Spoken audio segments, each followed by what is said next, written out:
Inter का school था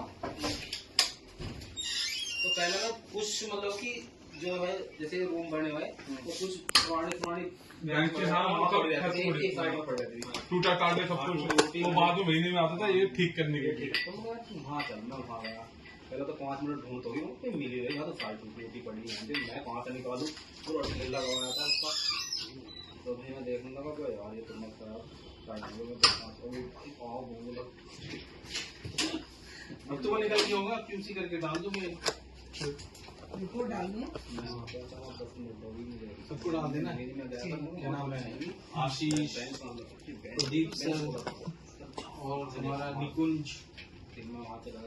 फिर उसके अकॉर्डिंग जितने भी आप बोल रहे हो कि पास है और ऑर्डर है हमारे पास तो उनके फिर में मेल डाल के अरेंज करवा दो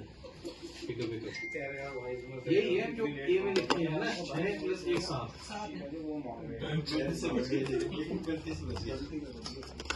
सबके साथ तो जाता हूँ।